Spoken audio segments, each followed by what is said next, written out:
കാരണം നമ്മുടെ മാതൃസംഘടനയുടെ സ്ഥാപിത ലക്ഷ്യമാണ് ഈ പ്രസ്ഥാനം വിഭാവന ചെയ്യുന്ന പരിശുദ്ധ ഇസ്ലാമിൻ്റെ യഥാർത്ഥ രൂപമായിട്ടുള്ള അഹ്ലുസുന്നത്ത് വൽ ജമാഅയുടെ ആശയപ്രചാരണം നടത്തുകയും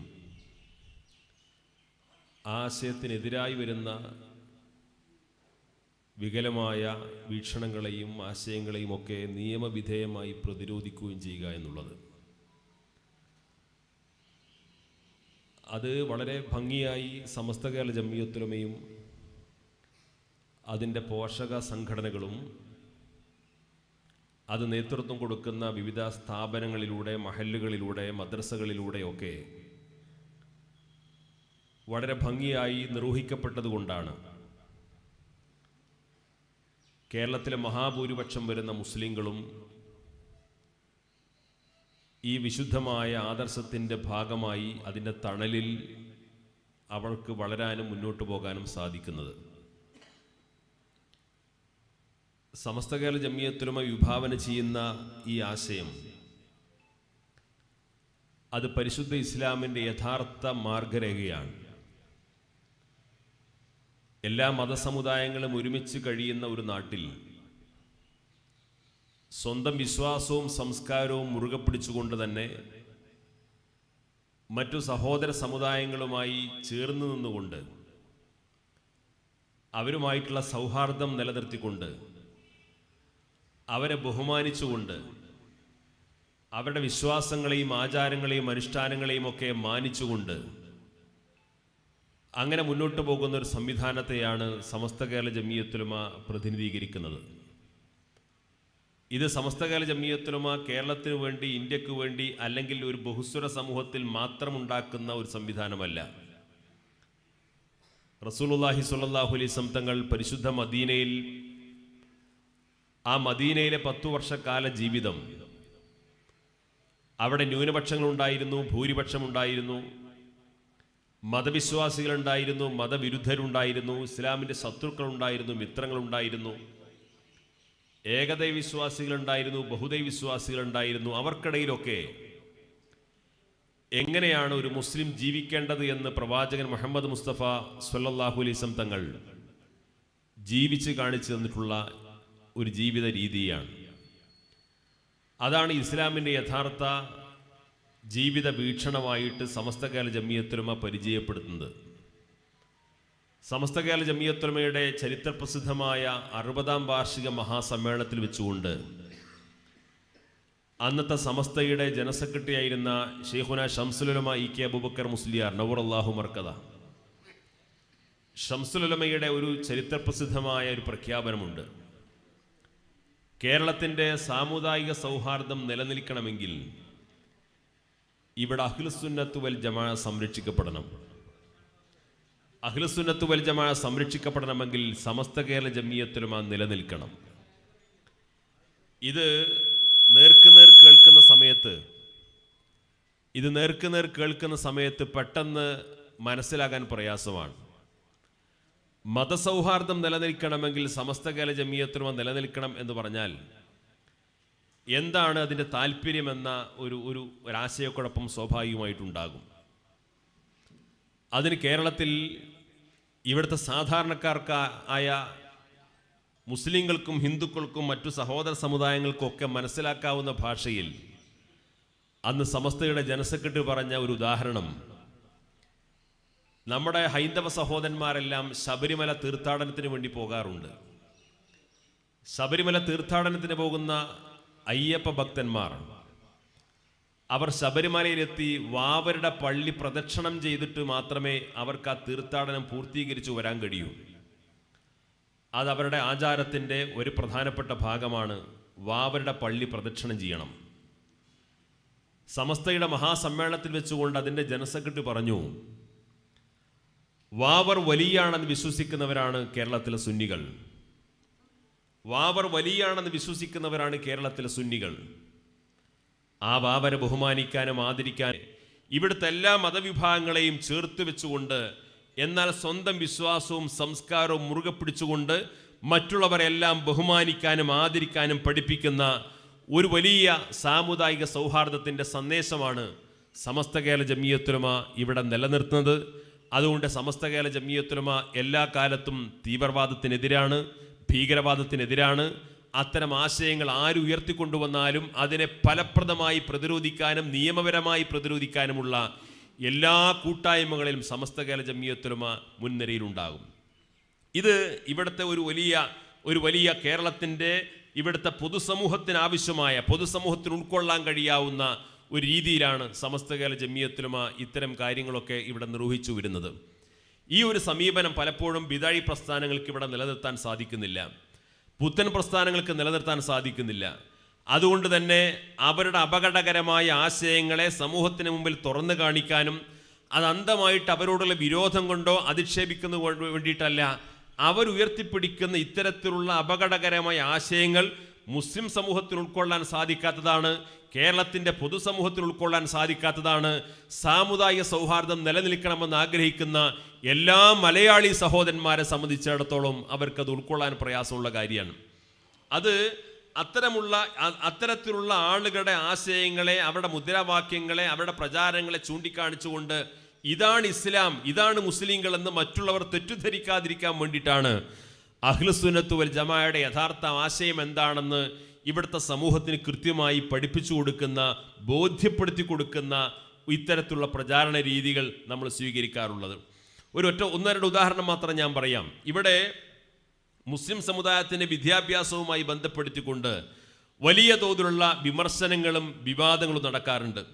ഈ വിദ്യാഭ്യാസം ചർച്ച ചെയ്യപ്പെടുന്ന സമയത്ത് തന്നെ ഇവിടെ വ്യാപകമായിട്ട് ആരോപിക്കപ്പെടുന്ന പ്രധാനപ്പെട്ട ഒരു കാര്യം, ഇവിടുത്തെ സുന്നികൾ ഭൗതിക വിദ്യാഭ്യാസത്തിനെതിരാണ്, സുന്നികൾ ഇംഗ്ലീഷ് വിദ്യാഭ്യാസത്തിനെതിരാണ്, ഇംഗ്ലീഷ് ഭാഷ നരകത്തിലെ ഭാഷ എന്ന് പറഞ്ഞ ആൾക്കാരാണ് എന്നൊക്കെ പറഞ്ഞുകൊണ്ട് മോശമായി മുസ്ലിം സമുദായത്തിൻ്റെ വിദ്യാഭ്യാസ പുരോഗതിക്ക് എതിര് നിന്നവരാണ് ഇവിടുത്തെ സുന്നികൾ, സുന്നി പണ്ഡിതന്മാർ എന്ന ഒരു കല്ലുവെച്ച നുണ ഇവിടെ വ്യാപകമായിട്ട് പ്രചരിപ്പിക്കാറുണ്ട്.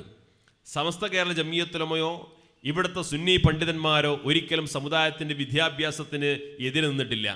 പക്ഷേ ഈ പ്രസ്ഥാനത്തിനും ഇതിന് നേതൃത്വം കൊടുക്കുന്ന പണ്ഡിതന്മാർക്കും ഈ പ്രസ്ഥാനം രൂപീകരിക്കുന്നതിന് മുമ്പ് തന്നെയുള്ള ഇവിടുത്തെ സുന്നത്ത് ജമാഅത്തിൻ്റെ പണ്ഡിതന്മാർക്കൊക്കെ ഒരു പ്രധാനപ്പെട്ട നിർബന്ധമുണ്ടായിരുന്നു. ഏത് വിദ്യാഭ്യാസം നേടുകയാണെങ്കിലും ആ വിദ്യാഭ്യാസം തൻ്റെ വിശ്വാസവും സംസ്കാരവും സംരക്ഷിക്കപ്പെടുന്ന വിദ്യാഭ്യാസമായിരിക്കണം.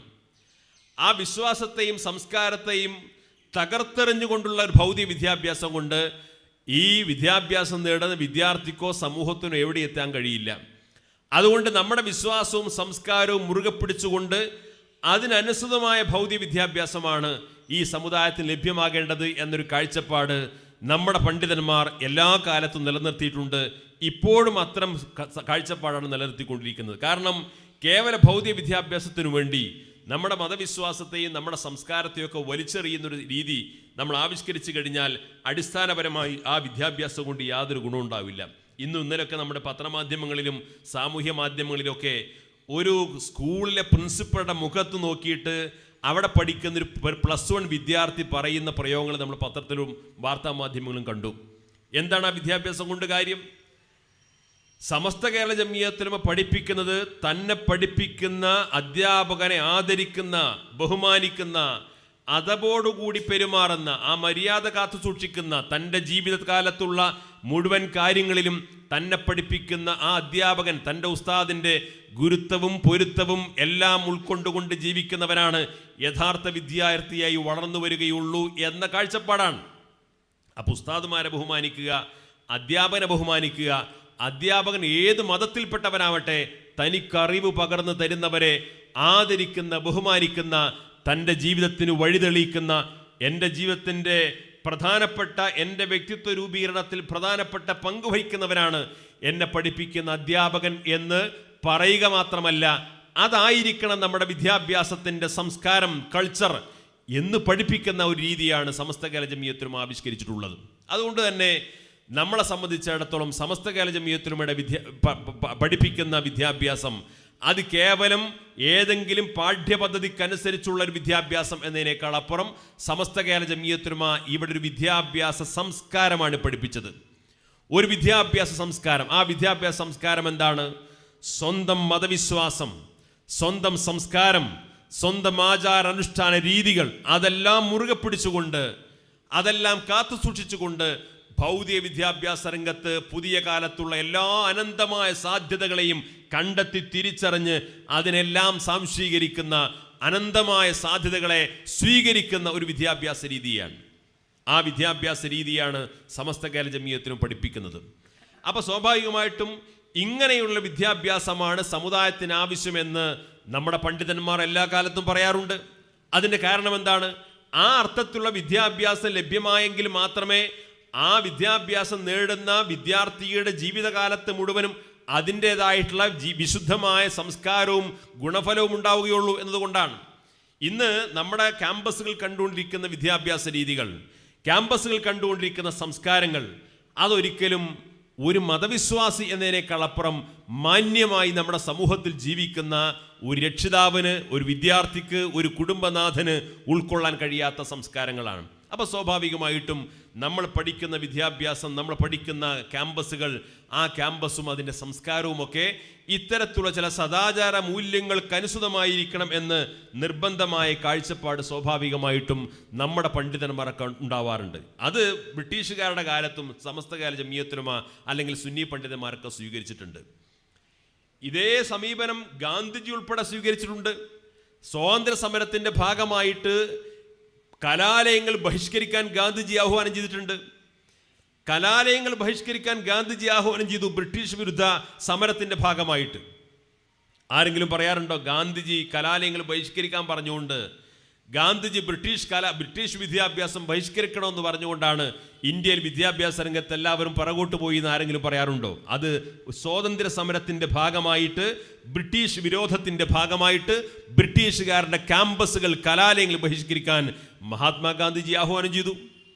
ഇവിടുത്തെ സുന്നി പണ്ഡിതന്മാർ ക്യാമ്പസുകളെ ബഹിഷ്കരിക്കുക എന്നതിനേക്കാളപ്പുറം, ഭാഷയെ ബഹിഷ്കരിക്കുക എന്നതിനേക്കാളപ്പുറം സ്വന്തം വിശ്വാസവും സംസ്കാരവും നശിപ്പിക്കുന്ന വിദ്യാഭ്യാസമാണ് ഇവിടെ ബ്രിട്ടീഷുകാർ നൽകുന്നതെങ്കിൽ ആ വിദ്യാഭ്യാസം വേണ്ട എന്ന് പറഞ്ഞിട്ടുണ്ട്. അത് പറയുന്നതിൽ യാതൊരു ലജ്ജയുമില്ല. ബ്രിട്ടീഷ് വിദ്യാഭ്യാസ വിചക്ഷണനായിരുന്ന ലോർഡ് മെക്കോള പറഞ്ഞു, ജന്മം കൊണ്ട് ഇന്ത്യക്കാരാണെങ്കിലും സംസ്കാരം കൊണ്ട് ബ്രിട്ടീഷുകാരാക്കലാണ് ഞങ്ങളുടെ സ്കൂളുകളുടെ ലക്ഷ്യമെന്ന്. വ്യാപകമായിട്ട് ബ്രിട്ടീഷ് സ്കൂളുകൾ സ്ഥാപിച്ചപ്പോൾ ആ ബ്രിട്ടീഷ് സ്കൂളുകൾ സ്ഥാപിക്കുന്ന ലോർഡ് മെക്കോളോ പരസ്യമായിട്ട് പ്രഖ്യാപിച്ചതാണ്, ജന്മം കൊണ്ട് ഇന്ത്യക്കാരാണെങ്കിലും സംസ്കാരം കൊണ്ട് ബ്രിട്ടീഷുകാരാക്കലാണ് ഞങ്ങളുടെ സ്കൂളുകളുടെ ലക്ഷ്യമെന്ന് പറഞ്ഞു കഴിഞ്ഞാൽ മതവിശ്വാസവും മതബോധവും സംസ്കാരവും രാജ്യസ്നേഹവും ഒന്നുമില്ലാതെ ബ്രിട്ടീഷുകാർക്കനുസൃതമായി രൂപപ്പെടുന്ന ഒരു വ്യക്തിത്വത്തെ രൂപപ്പെടുത്തലാണ് ബ്രിട്ടീഷുകാരൻ്റെ കലാലയങ്ങളുടെ വിദ്യാഭ്യാസത്തിന് ലക്ഷ്യമെങ്കിൽ ആ വിദ്യാഭ്യാസം നമുക്ക് വേണ്ട എന്ന് ഗാന്ധിജി പറഞ്ഞതുപോലെ ഇവിടുത്തെ സുന്നി പണ്ഡിതന്മാരും പറഞ്ഞിട്ടുണ്ട്. പിന്നെ താൽക്കാലികമായ ലാഭങ്ങൾക്ക് വേണ്ടി, താൽക്കാലികമായ സുഖ സൗകര്യങ്ങൾക്ക് വേണ്ടി, താൽക്കാലികമായ വ്യക്തിപരമായ നേട്ടങ്ങൾക്ക് വേണ്ടിയിട്ടൊക്കെ ആ വിദ്യാഭ്യാസത്തിൻ്റെ പിറകെ പോയവരുണ്ടാകും. നമ്മുടെ നാട്ടിൽ പലയിടങ്ങളിലും മാപ്പിള സ്കൂളുകളുണ്ട്. ഈ ഭാഗങ്ങളിൽ എത്രത്തോളം ഉണ്ടെന്നറിയില്ല.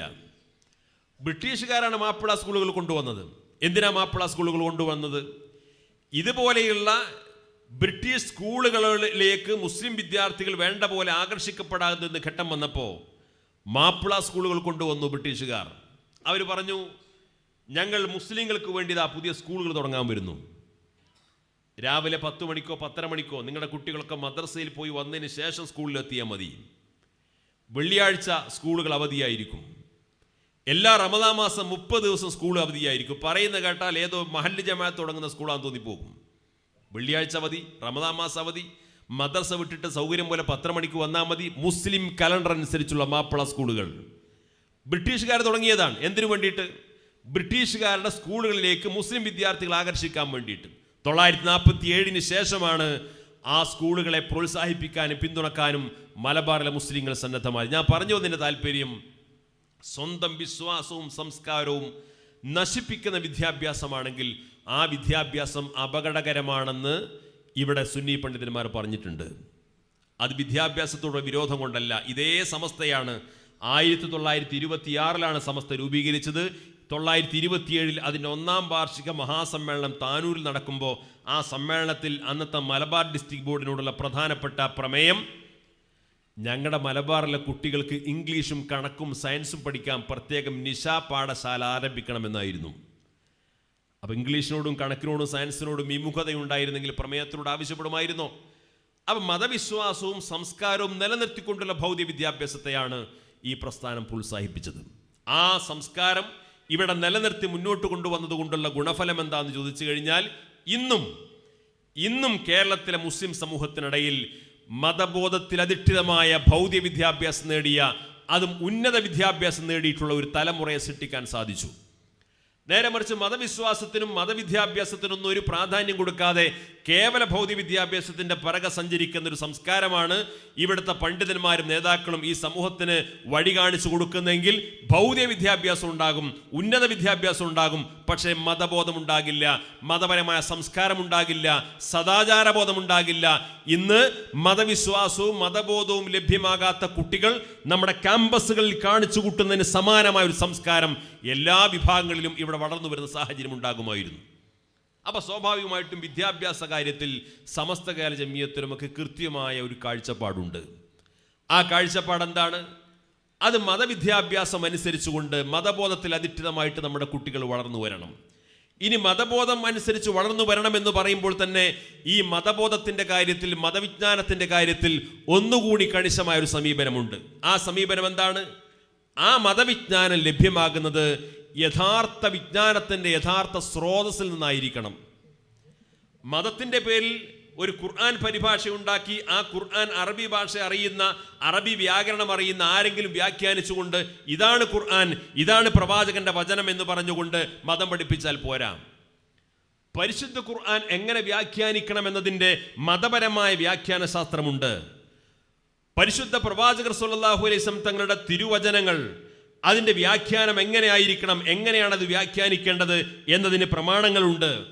പ്രവാചകന്റെ പേരിൽ ഒരു ഹദീസാണെന്ന് ഒരാൾ പറഞ്ഞു കഴിഞ്ഞാൽ ആ ഹദീസ് സ്വീകരിക്കപ്പെടേണ്ടതിൻ്റെ മാനദണ്ഡങ്ങളുണ്ട്. പരിശുദ്ധ ഇസ്ലാമിൻ്റെ വിജ്ഞാനം, ആ വിജ്ഞാനം സ്വീകരിക്കേണ്ടതിൻ്റെ യഥാർത്ഥ സത്യസന്ധമായ സ്രോതസ്സിൽ നിന്ന് വിജ്ഞാനം സ്വീകരിക്കപ്പെടുമ്പോൾ മാത്രമേ അത് യഥാർത്ഥ വിജ്ഞാനമാവുകയുള്ളൂ. അത് മാത്രമേ ഇസ്ലാമിൻ്റെ പേരിൽ പരിചയപ്പെടുത്താൻ പറ്റുള്ളൂ. അപ്പം അതുകൊണ്ട് സമസ്ത കേരള ജമിയത്തുലമ എന്ത് ചെയ്തു? പ്രാഥമികമായ മദ്രസകൾ മുതൽ, ദർസുകൾ മുതൽ, അറബിക് കോളേജുകൾ മുതൽ സമസ്ത കേരള ജമിയത്തുലമയുടെ മേൽവിലാസത്തിൽ ആയിരക്കണക്കിന് വിദ്യാഭ്യാസ സംരംഭങ്ങൾ നമ്മുടെ നാട്ടിലുണ്ട്. ആ വിദ്യാഭ്യാസ സംരംഭങ്ങളുടെ എല്ലാം അടിസ്ഥാനപരമായ താല്പര്യം എന്ന് പറയുന്നത് സമസ്ത കേരള ജമിയത്തുലമ വിഭാവന ചെയ്യുന്ന അഹ്ലുസുന്നത്ത് വൽ ജമാഅയുടെ ആശയാദർശങ്ങൾക്കനുസരിച്ചുകൊണ്ട് ആ ആദർശത്തിൻ്റെ ആ പ്ലാറ്റ്ഫോമിനകത്ത് വെച്ചുകൊണ്ടായിരിക്കണം ഈ വിദ്യാഭ്യാസം നേടേണ്ടത്. അതൊരു സംഘടനാ താല്പര്യമൊന്നുമല്ല. ആ നിലയിൽ ആരും തെറ്റിദ്ധരിക്കേണ്ട, അതൊരു സംഘടനാ സംഘയുത്വമല്ല. നേരെ മറിച്ച് കുട്ടികൾക്ക് ലഭ്യമാകേണ്ട മതം, ആ മതത്തിൻ്റെ വിജ്ഞാനങ്ങൾ, അതതിൻ്റെ സത്യസന്ധമായ യഥാർത്ഥ സ്രോതസ്സിൽ നിന്നായിരിക്കണം. ഇപ്പൊ സമസ്ത കേരള ജമിയത്തുലമ 10,000-ലധികം വരുന്ന മദ്രസകൾ നടത്തുന്നുണ്ട്. ഈ 10,000-ലധികം വരുന്ന മദ്രസകൾ, ഏറ്റവും കൂടുതൽ മദ്രസകൾ നടത്തുന്നത് സമസ്ത കേരള ജമിയത്തുലമയാണ്. ഒരുപക്ഷെ ഈ 10,000-ലധികം വരുന്ന മദ്രസകളെ ഒരുപക്ഷെ 15,000-ഓ 20,000-ഓ ആക്കാൻ ഒരു എളുപ്പവിദ്യയുണ്ട്. ആ എളുപ്പവിദ്യ എന്താണ്? ഇവിടെ സമസ്ത മദ്രസ നടത്തുന്നുണ്ട്, ജമാഅത്തെ ഇസ്ലാമി നടത്തുന്നുണ്ട്, മുജാഹിദ് സംഘടനകൾ നടത്തുന്നുണ്ട്, തബ്ലീഗുകാർ നടത്തുന്നുണ്ട്, പല മുസ്ലിം സംഘടനകളും ധാരാളം മദ്രസകൾ നടത്തുന്നുണ്ട്. ഈ മദ്രസകൾക്കൊന്നും ഒരു നയാ പൈസ പോലും സർക്കാരിൽ നിന്ന് ഗ്രാൻഡായിട്ടോ മറ്റോ ലഭ്യമാകുന്നില്ല. നാട്ടുകാരിൽ നിന്ന് പൈസ പിരിച്ചിട്ടും പരിസംഖ്യ പിരിച്ചിട്ടും ആ രീതിയിലുള്ള വരുമാനങ്ങളിലൂടെയാണ് ഇത് നടത്തിക്കൊണ്ട് പോകുന്നത്. വളരെ പ്രയാസകരമായിട്ടാണ് മതസ്ഥാപനങ്ങളൊക്കെ മുന്നോട്ട് പോകുന്നത്. അപ്പോൾ സ്വാഭാവികമായിട്ടും സമസ്ത കേരള ജമിയത്തുലമ അതിൻ്റെ മദ്രസാ സംവിധാനങ്ങളിൽ ഒരു തീരുമാനം ഉണ്ടാക്കുക. ഇവിടെ എല്ലാ മതസംഘടനകളും വിഭാവന ചെയ്യുന്ന ആശയങ്ങൾക്ക് അവർക്കെല്ലാം ഉൾക്കൊള്ളാൻ കഴിയുന്ന ഒരു സിലബസ് ആക്കി മാറ്റുക. ജമാഅത്തെ ഇസ്ലാമിക്ക് ഉൾക്കൊള്ളാൻ പറ്റുന്ന സിലബസ്, മുജാഹിദ് സംഘടനകൾക്ക്, തബ്ലീഗുകാർക്ക്, മുസ്ലിം സമുദായത്തിലെ അവാന്തര വിഭാഗങ്ങൾക്കെല്ലാം സ്വീകാര്യയോഗ്യമായിട്ടുള്ള ഒരു സിലബസ് ആക്കി മാറ്റാൻ വേണ്ടി സമസ്ത തീരുമാനിച്ചു കഴിഞ്ഞാൽ വളരെ നിഷ്പ്രയാസം ഈ 15,000 മദ്രസ ഒരുപക്ഷെ 20,000 മദ്രസയാവും. കാരണം എന്താണ്?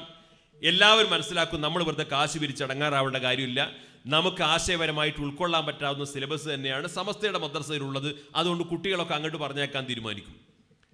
അപ്പം മദ്രസകളുടെ എണ്ണം കൂട്ടലല്ല ഇതിൻ്റെ താല്പര്യം, മദ്രസകളുടെ എണ്ണം കൂട്ടലല്ല താല്പര്യം. അതിനേക്കാൾ അപ്പുറം സമസ്ത കേരള ജമിയത്തുലമ വിഭാവന ചെയ്യുന്ന ആശയാദർശങ്ങൾക്കനുസൃതമായിട്ട് തന്നെ കുട്ടികൾ പഠിക്കണം. അങ്ങനെ കുട്ടികൾ പഠിക്കുമ്പോൾ മാത്രമേ യഥാർത്ഥ മതവിധി അനുസരിച്ച് യഥാർത്ഥ മതവിജ്ഞാനം ഈ കുട്ടികൾക്ക് ലഭ്യമാകൂ. മതത്തിൻ്റെ വിജ്ഞാനങ്ങളെ അതിൻ്റെ യഥാർത്ഥ സ്രോതസ്സിൽ നിന്ന് ലഭ്യമാകാത്ത സാഹചര്യം വന്നു കഴിഞ്ഞാൽ അപകടകരമായ ചില സാഹചര്യങ്ങൾ സൃഷ്ടിക്കപ്പെടും. ആ അപകടകരമായ സാഹചര്യങ്ങൾ സൃഷ്ടിക്കപ്പെട്ടതിൻ്റെ പരിണിത ഫലമാണ് കേരളത്തിൽ ഇന്ന് ഉയർന്നു കാണുന്ന ബിദഈ പ്രസ്ഥാനങ്ങൾ. ഈ ബിദഈ പ്രസ്ഥാനങ്ങളുടെ അടിസ്ഥാനപരമായ സ്വഭാവം എന്താണ്? പരിശുദ്ധ അഹ്ലുസുന്നത്ത് വൽ ജമാഅയുടെ വീക്ഷണപ്രകാരം മതപരമായ വിജ്ഞാനങ്ങൾ, പരിശുദ്ധ ഖുർആനാണെങ്കിലും ഹദീസുകളാണെങ്കിലും അനുബന്ധ പ്രമാണങ്ങളാണെങ്കിലും അതെല്ലാം സ്വീകരിക്കപ്പെടുന്നതിൻ്റെ ഒരു പ്രാമാണികമായിട്ടുള്ള മാനദണ്ഡമുണ്ട്. ആ മാനദണ്ഡം അനുസരിച്ച് അതിനെ വ്യാഖ്യാനിക്കാൻ കഴിയും. നേരെ മറിച്ച് കേരളത്തിലെ എല്ലാ ബിദഈ പ്രസ്ഥാനങ്ങളും ഒരു കാര്യത്തിൽ ഒന്നാണ്. അവരൊക്കെ പറയുന്നത് മതത്തിൻ്റെ പ്രമാണങ്ങളെ സ്വന്തം ബുദ്ധിക്കും യുക്തിക്കും അനുസരിച്ച് വ്യാഖ്യാനിക്കാമെന്നാണ്. സ്വന്തം ബുദ്ധിക്കും യുക്തിക്കും അനുസരിച്ച് വ്യാഖ്യാനിക്കാമെന്ന് പറയുന്ന മാനദണ്ഡത്തിനെതിരാണ് കേരളത്തിലെ സുന്നി വിഭാഗം വിഭാവന ചെയ്യുന്ന ആശയം.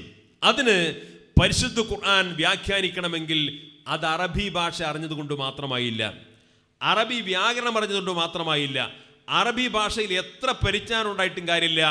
പരിശുദ്ധ ഖുർആൻ എങ്ങനെ വ്യാഖ്യാനിക്കണമെന്നതിൻ്റെ വ്യാഖ്യാന ശാസ്ത്രമുണ്ട്. അതിനനുസൃതമായി വ്യാഖ്യാനിക്കപ്പെടുമ്പോൾ മാത്രമേ ആ പറയുന്നത് പരിശുദ്ധ ഖുർആന്റെ സന്ദേശമാണ്, അതിൻ്റെ സംഹിതയാണ് എന്ന് സമൂഹത്തിന് സ്വീകരിക്കാൻ പറ്റും. അപ്പം അതുകൊണ്ട് തന്നെ ബിദഈ പ്രസ്ഥാനങ്ങൾ വിഭാവന ചെയ്യുന്ന രീതിയിലേക്ക് മതത്തിൻ്റെ പ്രമാണങ്ങളെ തങ്ങളുടെ താല്പര്യങ്ങൾക്കനുസൃതമായിട്ട് വികലമായിട്ട് ചിത്രീകരിക്കുന്ന സാഹചര്യങ്ങളിലേക്ക് ഒരിക്കലും പരിശുദ്ധ ഇസ്ലാമിൻ്റെ വിജ്ഞാനങ്ങൾ കൊണ്ടുപോകാൻ പാടില്ല. അതുകൊണ്ട് തന്നെ സമസ്തകാല ജംഇയ്യത്തുൽ ഉലമ വിഭാവന ചെയ്യുന്ന ആശയാദർശങ്ങൾക്കനുസൃതമായിട്ട് ഈ പരിശുദ്ധ ഇസ്ലാമിൻ്റെ വിജ്ഞാനങ്ങളെ മദ്രസകളിലൂടെ, അറബിക് കോളേജുകളിലൂടെ, അതുപോലുള്ള സംവിധാനങ്ങളിലൂടെ മുന്നോട്ട് കൊണ്ടുപോകണം. ബിദഈ പ്രസ്ഥാനങ്ങൾ വിഭാവന ചെയ്യുന്ന രീതിയിലുള്ള ആശയങ്ങളോട് ഒരു നിലക്കും കോംപ്രമൈസ് ചെയ്യാൻ പാടില്ലെന്ന് മാത്രമല്ല, അത്തരം പ്രസ്ഥാനങ്ങളോട് നിശ്ചിത അകലം പാലിക്കണമെന്നാണ് നമ്മുടെ പൂർവ്വ പണ്ഡിതന്മാർ പറഞ്ഞിട്ടുള്ളത്. ബിദഈ പ്രസ്ഥാനങ്ങളോട് മുസ്ലിം സമുദായം അകലം പാലിക്കണം. എന്തിനാണ് അകലം പാലിക്കുന്നത്? അവരുമായിട്ട് പരിധി വിട്ടുകൊണ്ട് ഇടപഴകുന്ന രീതിയിലേക്ക് വന്നു കഴിഞ്ഞാൽ ഒരു സങ്കര സംസ്കാരം രൂപപ്പെടും. ആ സങ്കര സംസ്കാരം രൂപപ്പെട്ടു കഴിഞ്ഞാൽ സംഭവിക്കുന്നത് എന്താണ്? അഹ്ലുസുന്നത്ത് വൽ ജമാഅ പ്രാമാണികമായി അംഗീകരിക്കുന്ന വിശ്വാസ ആചാര അനുഷ്ഠാന ക്രമങ്ങളെ പലതും വെട്ടിച്ചുരുക്കാനും പല രീതിയിൽ അതിനെ വികലമായിട്ട് ചിത്രീകരിക്കാനും അതിനെക്കുറിച്ച് സമൂഹത്തിൽ മോശമായ ചില കാഴ്ചപ്പാടുകൾ പ്രചരിക്കാനും കാരണമാകും. അതുകൊണ്ട് വിശ്വാസപരമായി, കർമ്മപരമായി സമുദായം ഏതു വഴിയിലൂടെ സഞ്ചരിക്കണമെന്ന് സമസ്ത കേരള ജംഇയ്യത്തുൽ ഉലമയുടെ പൂർവ്വകാല പണ്ഡിതന്മാർ ഈ സമൂഹത്തോട് പറഞ്ഞ് ബോധ്യപ്പെടുത്തുമ്പോൾ തന്നെ അവർ ഈ സമൂഹത്തെ ബോധ്യപ്പെടുത്തിയ മറ്റൊരു പ്രധാനപ്പെട്ട കാര്യമാണ് ബിദഈ പ്രസ്ഥാനങ്ങളുമായിട്ട് ഒരു അകലം പാലിക്കുക. ബിദഈ പ്രസ്ഥാനങ്ങളുമായിട്ട് അകലം പാലിക്കുക. നമ്മളിത് ആദർശ സമ്മേളനങ്ങളിലൂടെ ബിദഈ പ്രസ്ഥാനങ്ങളെക്കുറിച്ച്, അവരുടെ പോരായ്മകളെക്കുറിച്ച്, അവരുടെ പരിമിതികളെക്കുറിച്ച്, അവരുടെ വൈകല്യങ്ങളെക്കുറിച്ച് ഇങ്ങനെ തുറന്നു പറയുമ്പോൾ ഇപ്പോൾ പുതുതായിട്ട് നമ്മൾ കേട്ടുകൊണ്ടിരിക്കുന്ന ഒരു വിമർശനം, നിങ്ങൾക്ക് എന്താണ് ഇപ്പോൾ ബിദഈ പ്രസ്ഥാനങ്ങളോട് ഇത്ര അമർഷം? എന്താണ് ഇപ്പോൾ സുന്നത്ത് ജമാഅത്തിന്റെ കാര്യത്തിൽ തീവ്രത വന്നിരിക്കുന്നത്? എന്താണിപ്പോൾ SKSFന്റെ ആദർശ സമ്മേളനത്തിൽ പുതിയൊരു 110 സ്വഭാവത്തിലേക്ക് വന്നിരിക്കുന്നത് എന്ന് പറഞ്ഞ് ആക്ഷേപിക്കുന്ന സാഹചര്യമുണ്ട്. നമ്മൾ അറിയേണ്ടത് സമസ്ത കേരള ജംഇയ്യത്തുൽ ഉലമ രൂപീകരിച്ചത് തന്നെ ഇത് പറയാൻ വേണ്ടിയിട്ടാണ്. സമസ്ത കേരള ജംഇയ്യത്തുൽ ഉലമ രൂപീകരിച്ച് കഴിഞ്ഞ 98 വർഷക്കാലം ഇത് പറഞ്ഞുകൊണ്ടിരിക്കുകയാണ്. പക്ഷേ നമ്മൾ തിരിച്ചറിയേണ്ട കാര്യം, ഇന്നതൊന്നുകൂടി വ്യക്തമായി പറയേണ്ട സാഹചര്യമുണ്ട്. അതിൻ്റെ കാരണം എന്താണെന്ന് ചോദിച്ചു കഴിഞ്ഞാൽ, ഇക്കാലം അത്രയും സുന്നികൾ, മുജാഹിദുകൾ, ജമാഅത്ത്, തബ്ലീഗ് എന്നൊക്കെ പറഞ്ഞു കഴിഞ്ഞാൽ ഇവിടുത്തെ പൊതുസമൂഹത്തിൻ്റെ ധാരണയും സാധാരണ മുസ്ലിങ്ങൾക്കിടയിൽ ഉണ്ടായിരുന്ന ധാരണ എന്താണെന്ന് ചോദിച്ചു കഴിഞ്ഞാൽ, അതിവർ ആചാരപരമായ, അനുഷ്ഠാനപരമായ, ഇവർക്കിടയിലുള്ള ആഭ്യന്തരമായ ചില തർക്കങ്ങളാണ്. നിസ്കരിക്കുന്ന സമയത്ത് കയ്യെവിടെ കെട്ടണം, സുബഹിക്ക് കുനൂത്ത് ഓതാൻ പാടുണ്ടോ ഇല്ലേ, സ്ത്രീകളുടെ ജുമാ ജമാഅത്ത്, ഇങ്ങനെയുള്ള മുസ്ലിം സമുദായത്തിനകത്തുള്ള ചില അഭിപ്രായ വ്യത്യാസങ്ങളാണ് ഇവർ തമ്മിലുള്ളത് എന്നൊരു പൊതുധാരണയാണ് ഉണ്ടായിരുന്നത്. ആ അഭിപ്രായ വ്യത്യാസങ്ങൾ സ്വാഭാവികമായിട്ടും ആ സമുദായത്തിൻ്റെ അകത്ത് തന്നെ തീർക്കാവുന്നതാണ്. ഇനി തീർന്നിട്ടില്ലെങ്കിലും മറ്റുള്ള ആളുകളെ ബാധിക്കുന്ന വിഷയമല്ല.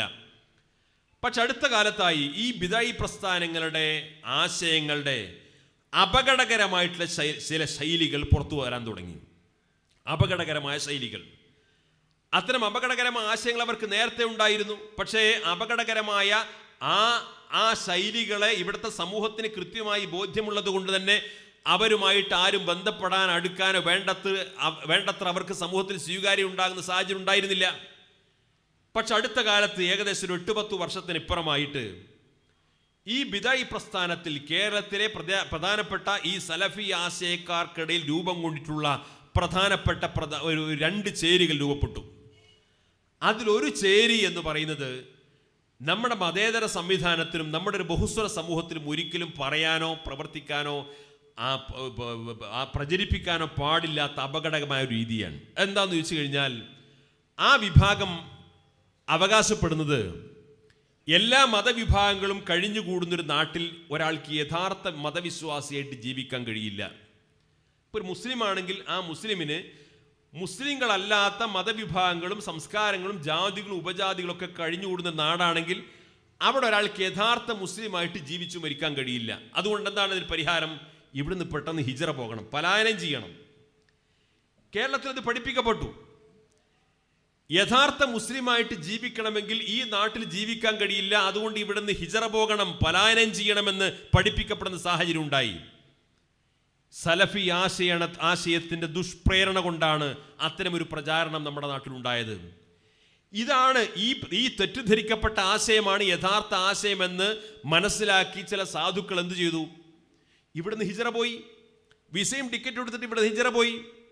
നിങ്ങൾ ആലോചിച്ച് നോക്കൂ, ഇതാണ് യഥാർത്ഥ ഇസ്ലാം എന്ന് മറ്റുള്ള ആളുകൾ മനസ്സിലാക്കി കഴിഞ്ഞാൽ എത്രത്തോളം മുസ്ലിം സമുദായത്തെ അവർ ഏതർത്ഥത്തിൽ തെറ്റിദ്ധരിക്കും. അപ്പൊ സ്വാഭാവികമായിട്ട് ഇത് ഇസ്ലാമിന്റെ ഭാഗമല്ല, ഇസ്ലാമിന് ഇങ്ങനൊരു ആശയമില്ല. ഒരു ബഹുസ്വര സമൂഹത്തിൽ ഒരാൾക്ക് യഥാർത്ഥ വിശ്വാസിയായിട്ട് ജീവിക്കാൻ സാധിക്കും. ഇവിടുത്തെ ഹിന്ദുവിന്റെ തോളിൽ കൈയിട്ടുകൊണ്ട്, ഇവിടുത്തെ ക്രിസ്ത്യാനിയുടെ അയൽവാസിയായി ജീവിച്ചുകൊണ്ട്, ഇവിടുത്തെ മറ്റു സഹോദര സമുദായക്കാരന്റെ കടയിൽ പോയി സാധനം വാങ്ങി, എല്ലാവർക്കിടയിലും എല്ലാ സമുദായങ്ങളുമായി തോളോട് തോളുരുമി ചേർന്ന് നിന്നുകൊണ്ട് തന്നെ ഒരാൾക്ക് യഥാർത്ഥ വിശ്വാസിയായിട്ട് ജീവിക്കാൻ സാധിക്കുമെന്നാണ് അഹ്ലുസുന്നത്ത് വൽ ജമാഅയുടെ പ്രമാണം. സുന്നികൾ, സമസ്തക്കാർ അതാണ് ഈ സമൂഹത്തിൽ പറയുന്നത്. അപ്പൊ അതിൽ നിന്ന് വ്യത്യസ്തമായി അപകടകരമായി ഇസ്ലാമിൽ ഇല്ലാത്ത, ഇസ്ലാമിന്റെ പേരിൽ ബന്ധപ്പെടുത്താൻ കഴിയാത്ത അപകടകരമായ ആശയങ്ങൾ പൊതുസമൂഹത്തിൽ തന്നെ ചർച്ചയാക്കപ്പെടുന്ന രീതിയിൽ ഇവിടെ പ്രവർത്തിക്കുന്ന സാഹചര്യം ഉണ്ടായി. അപ്പൊ സ്വാഭാവികമായിട്ടും നമ്മൾ ഈ ബിദഈ പ്രസ്ഥാനങ്ങളുടെ അപകടകരങ്ങളായ കാര്യങ്ങൾ ഒന്നുകൂടി സമൂഹത്തെ കുറച്ചുകൂടി ഉച്ചത്തിൽ ബോധ്യപ്പെടുത്തേണ്ടതായിട്ട് വരും. അതൊന്നുകൂടി ബോധ്യപ്പെടുത്തേണ്ടതായിട്ട് വരും. രണ്ടാമത്തെ ഒരു കാര്യം, അബൂബക്കർ ബഗ്ദാദിയുടെ നേതൃത്വത്തിൽ ഇസ്ലാമിക് സ്റ്റേറ്റ് എന്ന് പറയുന്ന ഒരു സംഘടന ലോകവ്യാപകമായിട്ട് രൂപീകരിക്കപ്പെടുന്ന സാഹചര്യം ഉണ്ടായി. ഇസ്ലാമിക് സ്റ്റേറ്റ്, പുതിയൊരു ഇസ്ലാമിക ഖിലാഫത്ത് സ്ഥാപിക്കാൻ എന്ന് പറഞ്ഞുകൊണ്ട് ഈ സംഘടന രൂപീകരിച്ചു. അബൂബക്കർ ബഗ്ദാദി ISIS-ഉമായി കടന്നു വന്ന ആ സമയത്ത് തന്നെ ലോകത്തുള്ള നൂറുകണക്കിന് പണ്ഡിതന്മാർ ഒരുമിച്ച് ഫത്വ ഇറക്കി. ഇത് ഇസ്ലാമിന്റെ ഭാഗമല്ല, ഇതിനെ ഇസ്ലാമായിട്ട് ആരും കാണേണ്ടതില്ല, ഇതിനെ മുസ്ലിങ്ങളുമായി ആരും ബന്ധപ്പെടുത്തേണ്ടതില്ല. അതുകൊണ്ട് ഇസ്ലാമിക് സ്റ്റേറ്റ് പറയുന്ന എന്ത് വൃത്തികേടുകളും അത് ഇസ്ലാമിന്റെ പേരിൽ ആരും എഴുതി വെക്കേണ്ടതില്ല, ഇസ്ലാമിനെ അങ്ങനെ പരിചയപ്പെടേണ്ടതില്ല, അതിന് ഇസ്ലാമുമായി ബന്ധമില്ല എന്ന് ഇവിടെ പറയുന്ന സാഹചര്യം ഉണ്ടായി. ആ ISIS-ലേക്കും കേരളത്തിലെ ചില ചെറുപ്പക്കാർ റിക്രൂട്ട്മെന്റ് ചെയ്യപ്പെടുത്ത് സിറിയയിലും അഫ്ഗാനിസ്ഥാനിലും മറ്റുമൊക്കെ പോയിട്ട് അവരുടെ സ്ഫോടനത്തിൽ പൊട്ടിത്തെറിച്ചു മരിക്കുന്ന വാർത്തകൾ പത്രങ്ങളിൽ വരാൻ തുടങ്ങി. അപ്പൊ സ്വാഭാവികമായിട്ടും സമസ്തയെ പോലെയുള്ള ഉത്തരവാദപ്പെട്ട പ്രസ്ഥാനത്തിന് ഇതൊന്നും ഇസ്ലാമിന്റെ ഭാഗമല്ല, ഇത് ലോകത്തെ നൂറുകണക്കിന് പ്രാമാണികമായ പണ്ഡിതന്മാർ തള്ളിപ്പറഞ്ഞ അപകടകരമായ വാദങ്ങളാണ്, ഇതുമായി മുസ്ലിങ്ങൾക്ക് ബന്ധമില്ല എന്ന് പറയാൻ നമ്മൾ ബാധ്യസ്ഥരല്ലേ? അപ്പൊ സ്വാഭാവികമായിട്ടും ഈ അടുത്ത കാലത്ത് സുന്നത്ത് ജമാഅത്ത് പറയുന്നിടത്തും ബിദഈ പ്രസ്ഥാനങ്ങൾ എതിർക്കുന്നിടത്തും ഇത്തരത്തിലുള്ള അപകടകരമായ ആശയങ്ങളെ തുറന്നു കാണിക്കുന്നിടത്തും നിങ്ങൾക്ക് കുറച്ച് തീവ്രത കൂടിയിട്ടുണ്ട്, അത് നിങ്ങളുടെ ചില ദുരുദ്ദേശങ്ങളാണ് എന്ന് നമ്മളെ തെറ്റിദ്ധരിക്കുന്ന ആളുകളുണ്ട്. ആ അർത്ഥത്തിൽ ആരും തെറ്റിദ്ധരിക്കേണ്ടതില്ല. പരിശുദ്ധമായ ഈ മതവിശ്വാസങ്ങളെ അതിനെ മോശമായി കൂടുതൽ തെറ്റിദ്ധരിപ്പിക്കാനും വികൃതമായിട്ട് ചിത്രീകരിക്കാനും അതിൻ്റെ പേരിൽ സഹോദര സമുദായങ്ങൾ പോലും ഈ വിശുദ്ധമായ മതത്തെ തെറ്റിദ്ധരിക്കാനും കാരണമാകുന്ന പ്രചാരണങ്ങൾ മറുഭാഗത്ത് നടക്കുമ്പോൾ അതുമായി മതത്തിന് ബന്ധമില്ല എന്ന് പ്രാമാണികമായിട്ട് പറഞ്ഞു കൊടുക്കേണ്ട ബാധ്യത ഈ സംഘടനയെ സംബന്ധിച്ചിടത്തോളം ഉണ്ട്. ആ ദൗത്യമാണ് സമസ്ത കേരള ജമിയത്തുൽ ഉലമ നിർവഹിക്കുന്നത്. അതുകൊണ്ട് തന്നെ സമസ്ത കേരള ജമിയത്തുൽ ഉലമ 100-ാം വാർഷികം പ്രഖ്യാപിക്കപ്പെട്ട സന്ദർഭമാണ്. ഈ 100-ാം വാർഷികം പ്രഖ്യാപിക്കപ്പെട്ട ഈ അഭിമാനകരമായ സന്ദർഭത്തിലും നമുക്ക് വിളിച്ചു പറയാൻ സാധിക്കും, സമസ്ത കേരള ജമിയത്തുൽ ഉലമക്കെതിരെ ഇന്നുവരെ ഒരു ഭീകരവാദ ആരോപണം ആരും ഉന്നയിച്ചിട്ടില്ല. എതിരാളികൾ പോലും ഒരു തീവ്രവാദ ആരോപണം ഉന്നയിച്ചിട്ടില്ല.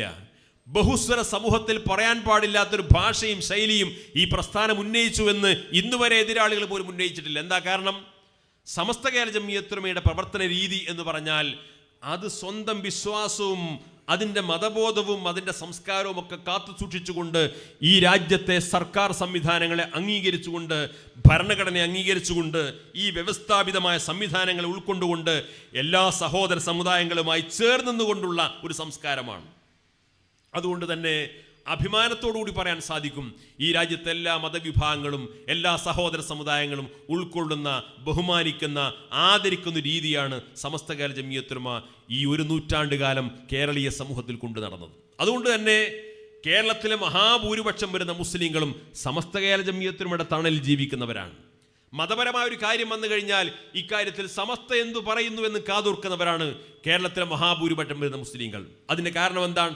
ഈ പ്രസ്ഥാനം സത്യസന്ധമാണ്, ഈ പ്രസ്ഥാനം വിശ്വസ്തമാണ്, ഈ പ്രസ്ഥാനം ഈ രാജ്യത്തിന് നിയമവിധേയമായി പ്രവർത്തിക്കുന്നവരാണ്, ഈ പ്രസ്ഥാനം സാമുദായിക സൗഹാർദ്ദത്തിന് എല്ലാ അർത്ഥത്തിലും പിന്തുണക്കുന്നവരാണ്, ഈ പ്രസ്ഥാനം മുസ്ലിം സമുദായത്തിന്റെ ഐക്യത്തിനു വേണ്ടി എല്ലാ അർത്ഥത്തിലും പ്രവർത്തിക്കുന്നതാണ് എന്നൊരു പൊതുധാരണയും വിശ്വാസവും ഈ രാജ്യത്തെ ജനങ്ങൾക്കുണ്ട്. പിന്നെ സ്വാഭാവികമായും ആ സമസ്തയുടെ പ്രവർത്തനങ്ങളുമായിട്ട് മുന്നോട്ട് പോകുമ്പോൾ ആ സമസ്തയെ സംബന്ധിച്ചിടത്തോളം അതിൻ്റെ ആശയാദർശങ്ങൾക്കനുസരിച്ചു കൊണ്ട് തന്നെ അതിൻ്റെ വിദ്യാഭ്യാസ സംവിധാനങ്ങൾ, അതിൻ്റെ സ്ഥാപനങ്ങൾ, അതിൻ്റെ പ്രവർത്തനങ്ങൾ, അതിൻ്റെ സംഘടനാ സംവിധാനങ്ങൾ എല്ലാം അതിൻ്റെ ചട്ടക്കൂട്ടിനകത്തുകൊണ്ട് മുന്നോട്ട് പോകണമെന്ന കാര്യം നിർബന്ധമാണ്. കാരണം എന്താണ്? അതൊരു സംഘടനയെ സംബന്ധിച്ചിടത്തോളം ആ സംഘടനയുടെ ഭദ്രത, ആ സംഘടന വിഭാവന ചെയ്യുന്ന ആദർശത്തിൻ്റെ ഭദ്രത അത് കാത്തു സൂക്ഷിക്കണമെന്ന് ആഗ്രഹിക്കുന്ന ആരും താല്പര്യപ്പെടാവുന്ന സ്വാഭാവികമായ ഒരു കാര്യമാണ്. അതുകൊണ്ടാണ് ഈ അടുത്ത കാലത്ത് CAC-യുമായി ബന്ധപ്പെട്ട വിഷയത്തിലൊക്കെ സമസ്ത കേരള ജംഇയ്യത്തുൽ ഉലമ കണിശമായ ചില തീരുമാനങ്ങൾ എടുക്കാനും അത് സമൂഹത്തോട് പ്രഖ്യാപിക്കാനും മുന്നോട്ട് വന്നത്. അതിലാരും തെറ്റിദ്ധരിക്കേണ്ടതില്ല. വളരെ കൃത്യമായിട്ട് നമുക്ക് പറയാൻ സാധിക്കും, CAC, വാഫി, വഫിയ കോഴ്സുകൾ തുടക്കം കുറിക്കുന്ന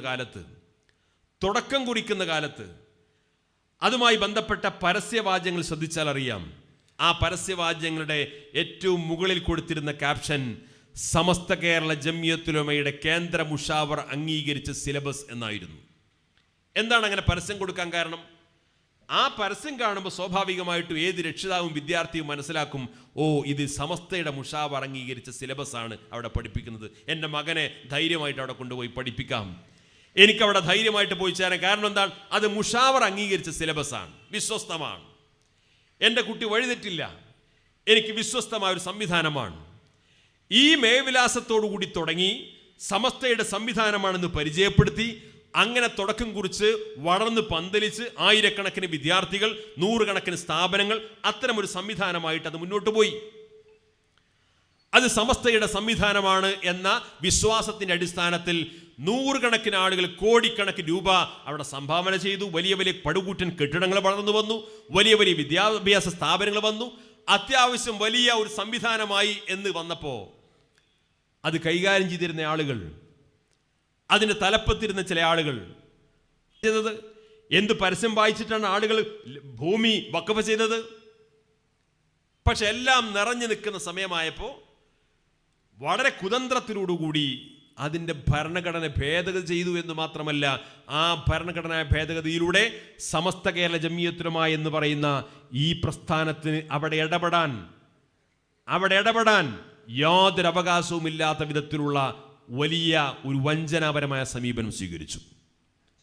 മാത്രമല്ല, അവിടെ പഠിപ്പിച്ചിരുന്ന ആളുകൾക്കിടയിലൂടെ ഞാൻ നേരത്തെ സൂചിപ്പിച്ചതുപോലെയുള്ള സമസ്ത കേരള ജംഇയ്യത്തുൽ ഉലമക്ക് ഉൾക്കൊള്ളാൻ സാധിക്കാത്ത ആശയപരമായ വൈകല്യങ്ങൾ നിറഞ്ഞ ചില ആളുകൾ അവിടെ അധ്യാപനം നടത്താൻ തുടങ്ങുന്നു. അത്തരം ചില ആശയങ്ങൾ അവിടെ പഠിപ്പിക്കുന്നതായിട്ട് ആരോപണം വരുന്നു. സമസ്തയുടെ സ്ഥാപനത്തിൽ നിന്ന് ഉയർന്നു കേൾക്കാൻ പാടില്ലാത്ത അപകടകരമായ ചില പരാതികൾ അവർ ഉയർന്നു വരുന്നു. ഇങ്ങനെ ചില വിഷയങ്ങൾ വന്നപ്പോൾ സ്വാഭാവികമായിട്ടും സമസ്ത നേരിട്ട് ഇടപെടുന്നു. അത് പരിഹരിക്കാൻ ശ്രമം നടക്കുന്നു. അന്ധമായ വിദ്വേഷമോ അസൂയമോ ഈ പറയപ്പെടുന്ന രീതിയിൽ ഒരു വിദ്യാഭ്യാസ സംവിധാനത്തെ തകർക്കലാണ് സമസ്തയുടെ ലക്ഷ്യമെന്നാണ് ആരോപണം ഉന്നയിക്കപ്പെടുന്നത്. ഇതാണ് താല്പര്യമെങ്കിൽ 3 വർഷക്കാലം ഇതിന്റെ ചർച്ച നീട്ടിക്കൊണ്ടുപോകേണ്ട ഒരു കാര്യവും സമസ്തക്കില്ല.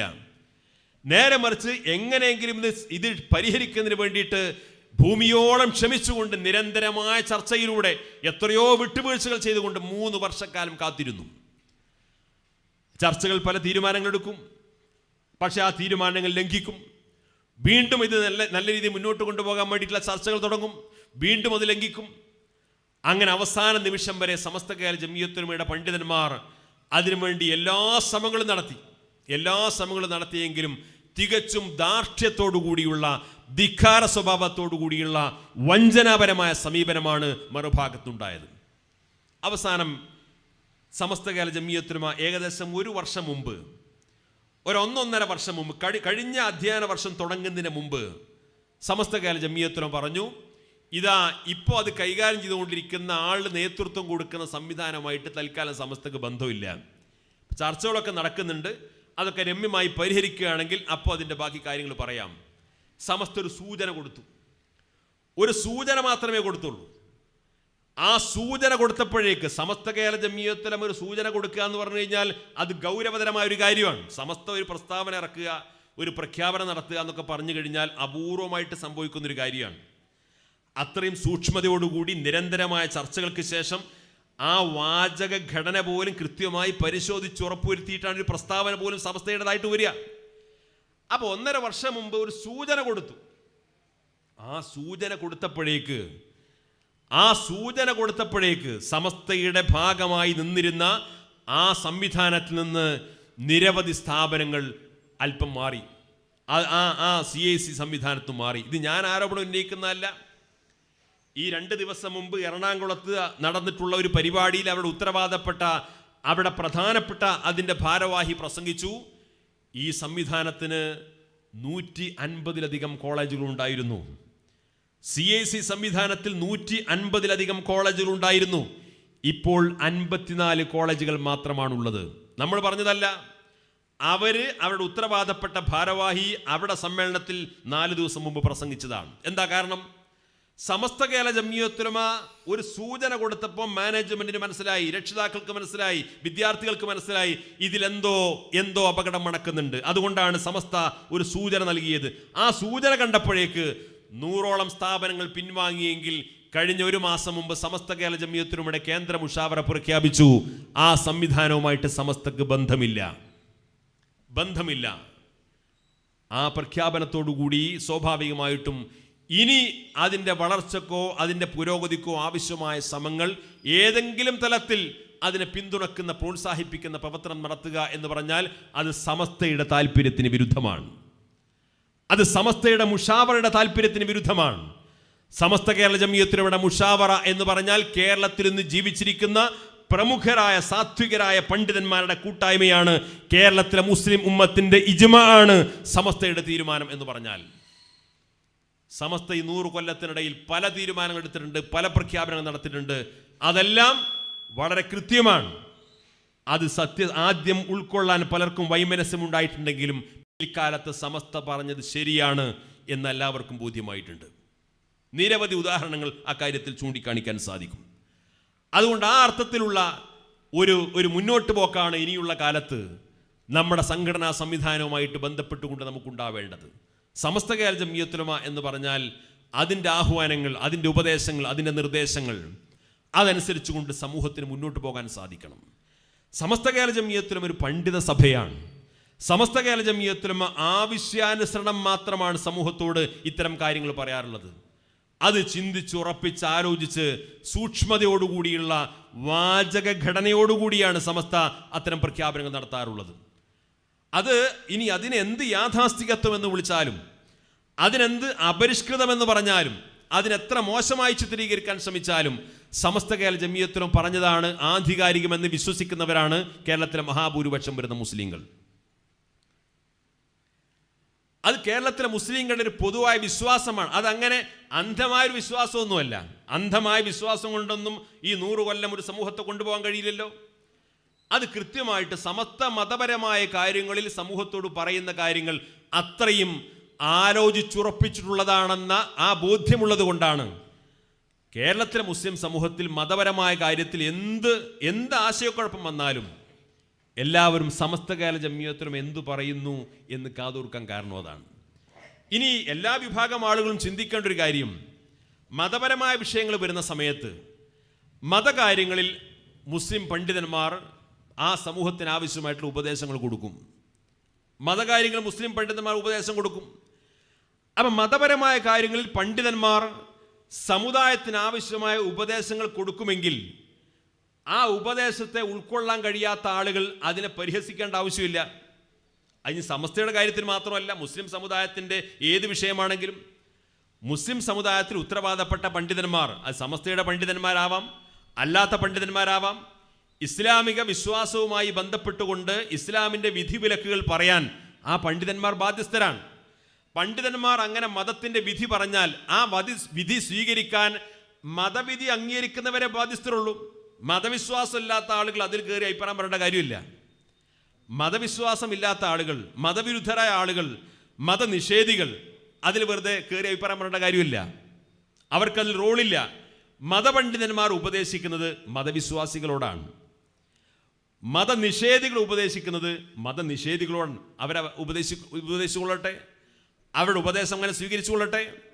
പിന്നെ മതപണ്ഡിതന്മാർ മതവിശ്വാസികളോട് എന്തെങ്കിലും കാര്യങ്ങൾ ഉപദേശിക്കുമ്പോൾ അതിനെ അടച്ചാക്ഷേപിക്കുന്ന, ഇസ്ലാമിനെ പ്രാകൃതമായിട്ടൊക്കെ ചിത്രീകരിക്കാൻ ആര് മുന്നോട്ട് വന്നാലും ഇക്കാര്യത്തിൽ മുസ്ലിം സമുദായം ഒറ്റക്കെട്ടായിരിക്കുമെന്ന് എല്ലാവരും മനസ്സിലാക്കുന്നത് നല്ലതാണ്. അത് സംഘടനാപരമായ വിവേചനമൊന്നും അവിടെ ഇല്ല. പ്രത്യേകിച്ച് സുന്നി പണ്ഡിതന്മാർ, അഹ്ലുസുന്നത്ത് വൽ ജമാഅയുടെ പണ്ഡിതന്മാർ, ആ സുന്നത്ത് ജമാഅത്തിന്റെ കാര്യത്തിലൊക്കെ അവർ ബിദഈ പ്രസ്ഥാനങ്ങൾക്കെതിരെ ഒറ്റക്കെട്ടാണ്, മതനിഷേധികൾക്കെതിരെ ഒറ്റക്കെട്ടാണ്. മതവിരുദ്ധമായി ഏത് താല്പര്യങ്ങൾ അടിച്ചേൽപ്പിക്കാൻ ശ്രമിച്ചാലും അവിടെയെല്ലാം സുന്നത്ത് ജമാഅത്തിന്റെ പണ്ഡിതന്മാർ ഒറ്റക്കെട്ടായിട്ട് തന്നെ നിൽക്കും. അതുകൊണ്ട് മതപണ്ഡിതന്മാർ ഈ സമുദായത്തോട് എന്തെങ്കിലും ഉപദേശം കൊടുത്താൽ അത് സ്ത്രീയുടെ വിഷയത്തിലാണെങ്കിലും സ്ത്രീകളും പുരുഷന്മാരും പരസ്പരം അങ്ങനെ ഇടപഴകാൻ അവസരമുണ്ടാക്കുന്ന പുതിയ പുതിയ രീതികളുടെ ഭാഗമായിട്ടാണെങ്കിലും മതപണ്ഡിതന്മാർ അവിടെ വിശ്വാസികളോട് ഉപദേശിക്കും. ആ ഉപദേശത്തെ മോശമായി ചിത്രീകരിക്കുന്ന പ്രവണതകൾ ആർക്കും ഭൂഷണമല്ല, അതവർക്ക് നഷ്ടമേ ഉണ്ടാക്കൂ. അതുകൊണ്ട് മതപരമായ കാര്യങ്ങൾ, വിശ്വാസപരമായി, കർമ്മപരമായി സമുദായം ഏത് വഴിയിലൂടെ സഞ്ചരിക്കണമെന്ന് മതത്തിൻ്റെ ഉത്തരവാദപ്പെട്ട പ്രാമാണികരായ പണ്ഡിതന്മാർ ഈ സമുദായത്തെ ഉപദേശിക്കും. ആ ഉപദേശം സ്വീകരിക്കാൻ സന്നദ്ധരായവരാണ് ഇവിടുത്തെ മഹാഭൂരിപക്ഷം വരുന്ന വിശ്വാസികൾ. ആ വിശ്വാസികളെ സംബന്ധിച്ചിടത്തോളം അവർക്കതിൽ തൃപ്തിയാണ്, അവർക്കത് സ്വീകാര്യമാണ്, അവർ അത് ആധികാരികമായ ഉപദേശമായിട്ട് സ്വീകരിക്കുന്നവരാണ്. അതുകൊണ്ട് ആ അർത്ഥത്തിൽ കേരളീയ മുസ്ലിം സമൂഹം ഒറ്റക്കെട്ടായിട്ട് മുന്നോട്ട് പോകും. ബിദഈ പ്രസ്ഥാനങ്ങളെയും നിരീശ്വര നിർമ്മത പ്രസ്ഥാനങ്ങളെയും മതയുക്തിവാദികളെയും ഒക്കെ തിരിച്ചറിഞ്ഞുകൊണ്ട് യഥാർത്ഥ ആത്മീയതയെ ഉൾക്കൊണ്ടുകൊണ്ട് യഥാർത്ഥ വിശ്വാസ പ്രമാണങ്ങളിലൂടെ മുന്നോട്ട് പോകാൻ നാം ഏവർക്കും അള്ളാഹു തൗഫീക്ക് നൽകി അനുഗ്രഹിക്കുമാറാകട്ടെ എന്ന് ആത്മാർത്ഥമായി പ്രാർത്ഥിച്ചുകൊണ്ട് ഇങ്ങനെ മനോഹരമായ ഒരു ആദർശ സമ്മേളനം സംഘടിപ്പിക്കാൻ മുന്നോട്ട് വന്ന ഇവിടുത്തെ മേഖലാ കമ്മിറ്റിയെ പ്രത്യേകമായി അഭിനന്ദിച്ചുകൊണ്ട് നിങ്ങളുടെ പ്രാർത്ഥനകളിലൊക്കെ ഈ വിനീതനെ കൂടി ഉൾപ്പെടുത്തണമെന്ന് വസീയത്ത് ചെയ്യുന്നു. വാഖിറു ദഅവാന അനിൽ ഹംദുലില്ലാഹി റബ്ബിൽ ആലമീൻ. അസ്സലാമു അലൈക്കും.